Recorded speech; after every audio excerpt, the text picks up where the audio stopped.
Hello friends, this is Jayprakash Tiwari and welcome to my YouTube channel Arushi classes. आज की video में हम पढ़ेंगे क्लास 12th हिस्ट्री।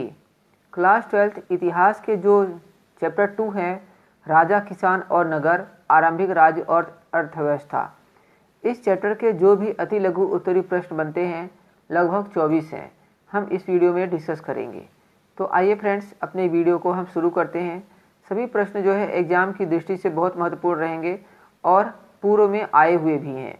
तो आपसे कहना चाहूँगा कि आप हमारे चैनल को जरूर सब्सक्राइब कर लें और बेल आइकन प्रेस कर दें ताकि आपको नोटिफिकेशन मिलता रहे। इससे पहले फर्स्ट चैप्टर का अगर आपने वीडियो नहीं देखा है तो आप उसको देखें और उन प्रश्नों को जरूर पढ़ें, तैयार कर लें। नेक्स्ट प्रश्न पर चलेंगे अपने। फर्स्ट क्वेश्चन रहेगा, प्रारंभिक भारत का आकलन किस किस के आधार पर किया जाता था? तो प्रारंभिक भारत का आकलन अभिलेखों, ग्रंथों, सिक्कों तथा चित्रों के आधार पर किया जाता था। प्रारंभिक राज्यों की विशेषताएं बताइए। जो प्रारंभिक राज्य थे उनकी क्या विशेषताएं थी? तो प्रारंभिक राज्यों की निम्नलिखित विशेषताएं थी। इसमें कुछ राज्य गणराज्य भी थे। कुछ राज्यों में गण तथा संघ में संगठित लोगों के द्वारा शासन किया जाता था। अनेक आर्थिक स्रोतों पर राजागण सामूहिक नियंत्रण रखते थे। नेक्स्ट क्वेश्चन रहेगा, मगध के शक्तिशाली होने के क्या कारण थे? जो मगध राज्य था बहुत ही ज़्यादा शक्तिशाली था। अशोक जिसका राजा था, उसके शक्तिशाली होने के क्या कारण थे? तो इस क्षेत्र की भूमि उपजाऊ थी जिस कारण जनसंख्या में वृद्धि हुई। सेकंड क्वेश्चन पॉइंट रहेगा, लोहे के आविष्कार ने विकास में महत्वपूर्ण योगदान दिया। और नेक्स्ट रहेगा, बिंबिसार, अजातशत्रु जैसे शासकों ने महत्वपूर्ण योगदान दिया। जो चौथा क्वेश्चन है बहुत इंपॉर्टेंट है, महापद्मनंद कौन था? तो महापद्मनंद मगध पर राज करने वाला नंद वंश का अंतिम शासक था। तो नंद वंश का अंतिम शासक कौन था? महापद्मनंद। महापद्मनंद को परास्त करके चंद्रगुप्त मौर्य ने मौर्य साम्राज्य की स्थापना की थी। तो मौर्य साम्राज्य की स्थापना चंद्रगुप्त मौर्य के द्वारा की गई थी। नेक्स्ट क्वेश्चन रहेगा, मौर्य साम्राज्य के कौन से क्षेत्र राजनीतिक इकाइयों के बारे में बताते हैं? 6 क्वेश्चन है इसमें, मौर्य शासनकाल में प्रशासन किस प्रकार किया जाता था? तो किस प्रकार किया जाता था? अच्छा क्वेश्चन है। मौर्य शासनकाल को प्रशासन को निम्न प्रकार समझा जा सकता है। इसमें कार्यपालिका एवं न्यायपालिका जैसे महत्वपूर्ण तत्व समाहित थे। मतलब जो प्रशासन था उसमें कार्यपालिका और न्यायपालिका थी। नेक्स्ट इसी पॉइंट है, मंत्रिपरिषद का चुनाव चरित्र के अनुसार किया जाता था।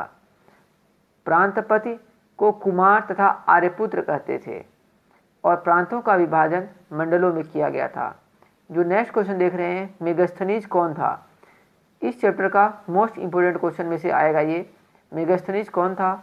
तो मेगस्थनीज एक यूनानी राजदूत था जिसे यूनानी शासक सेल्यूकस ने चंद्रगुप्त मौर्य के दरबार में भेजा था।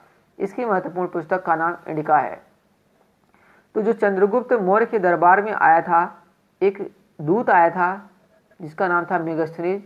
इसने एक पुस्तक लिखी है जिसका नाम था इंडिका। कई बार पेपर में भी पूछा जाता है कि इंडिका का लेखक कौन है, तो आप याद रखना। नेक्स्ट क्वेश्चन है, चंद्रगुप्त मौर्य के नगर प्रशासन के बारे में बताइए। मतलब नगर का प्रशासन कैसा था? तो इसका आंसर लिखा हुआ है, आप पढ़ सकते हैं। नेक्स्ट क्वेश्चन पर चलेंगे। 9 क्वेश्चन रहेगा इस चैप्टर का, चंद्रगुप्त मौर्य की गुप्तचर व्यवस्था के बारे में बताइए। इसका आंसर लिखा हुआ है, आप इसको पढ़ सकते हैं। नेक्स्ट है, चंद्रगुप्त मौर्य की राजस्व व्यवस्था किस प्रकार की थी? मतलब जो राजस्व लिया जाता था, जो कर लिया जाता था, किस प्रकार से लिया जाता था? तो चंद्रगुप्त मौर्य का राजस्व प्रशासन विस्तृत एवं केंद्रीकृत था। राजस्व में कृषि की दर 1/4 से लेकर 1/6 तक थी। प्रमुख मौर्यकालीन कर प्रणय, बलि, विविध, रज्जु, तरदेय शुल्क आदि थे। और जो 11वां क्वेश्चन है वो भी मोस्ट इंपोर्टेंट रहेगा कि अशोक की धम्म नीति के बारे में बताइए। अशोक की धम्म नीति या फिर धम्म क्या था, इस तरीके के धम्म से रिलेटेड क्वेश्चन बहुत पूछे जाते हैं। तो क्या था? धम्म नीति के माध्यम से अशोक ने अपने साम्राज्य को अखंड बनाने का प्रयास किया। धम्म के सिद्धांत बहुत ही साधारण और सार्वभौमिक थे। अशोक के अनुसार धम्म के माध्यम से लोगों का जीवन इस काल में और इसके बाद भी अच्छा बना रहेगा। नेक्स्ट क्वेश्चन रहेगा, राष्ट्रीय एकता को बनाने के लिए अशोक ने किस प्रकार के प्रयास किए? किस प्रकार के प्रयास किए लिखे हुए हैं, आप पढ़ सकते हैं। फर्स्ट पॉइंट, राजनीतिक एकीकरण का प्रयास करके। नेक्स्ट इसी में पॉइंट रहेगा धार्मिक सहिष्णुता, और थर्ड है एक भाषा एवं लिपि का प्रयोग करके। इसके बारे में लिखा हुआ है, आप पढ़ सकते हैं। नेक्स्ट क्वेश्चन है 13वां क्वेश्चन जो कि 2020 में आया हुआ है। प्रभावती गुप्ता कौन थी? उसने अपने अभिलेखों में किसे आदेश दिया था? तो प्रभावती गुप्ता चंद्रगुप्त द्वितीय की पुत्री तथा रुद्रसेन द्वितीय की पत्नी थी। उसके अभिलेखों में वाकाटकों को आदेश दिया गया था। नेक्स्ट क्वेश्चन है अशोक ने धम्म का प्रचार किस प्रकार किया था? जो अशोक का धम्म था इसका प्रचार किस प्रकार किया गया? तो अशोक ने धम्म प्रचार के अंतर्गत एक धम्म महामात्र की नियुक्ति की। अब यहाँ से एक क्वेश्चन और बनता है कि धम्म महामात्र का कार्य क्या था? तो क्या कार्य था? धम्म का प्रचार प्रसार करना। अशोक ने धम्म नीति के अंतर्गत धम्म प्रचार के लिए सीरिया, मिस्र तथा ग्रीस आदि देशों में अपने दूत भेजे थे। नेक्स्ट क्वेश्चन है जेम्स प्रिंसेप कौन थे? तो आप लिखा हुआ है, पढ़ सकते हैं। अशोक के स्तंभ के बारे में बताइए। 16वां क्वेश्चन रहेगा, इंपॉर्टेंट क्वेश्चन है। नेक्स्ट है अशोक की वास्तुकला की विशेषताएं बताइए। जो अशोक की वास्तुकला किस प्रकार की थी इसके विषय में आपको बताना है। नेक्स्ट क्वेश्चन रहेगा जो कि 18वां क्वेश्चन रहेगा इस चैप्टर का, मौर्य साम्राज्य की ऐतिहासिक महत्ता बताइए। मौर्य साम्राज्य की ऐतिहासिक महत्ता बताइए। नेक्स्ट क्वेश्चन है 6वीं शताब्दी के दैवी राजा शब्द को समझाइए। तो शासक अपनी स्थिति को उच्च बनाने के लिए स्वयं को देवी देवताओं से जोड़ते थे। जो शासक थे अपने आप को देवताओं का प्रिय बताते थे, देवताओं के समकक्ष बताते थे, ताकि वो प्रजा के नज़रों में उच्च बने रहें। दैवी राजा के अंतर्गत ही सामंतों का उदय हुआ, जो कभी कभी राजा से भी अधिक शक्तिशाली हो जाते थे। नेक्स्ट क्वेश्चन रहेगा 6वीं शताब्दी ईस्वी पूर्व में भूमि दान की प्रकृति बताइए। भूमि दान की प्रकृति कैसी थी? नेक्स्ट है प्रयाग प्रशस्ति की रचना किसने की थी? मोस्ट इंपोर्टेंट क्वेश्चन है इस चैप्टर से। तो प्रयाग प्रशस्ति की रचना हरिसेन ने की थी। वह समुद्रगुप्त का दरबारी कवि था।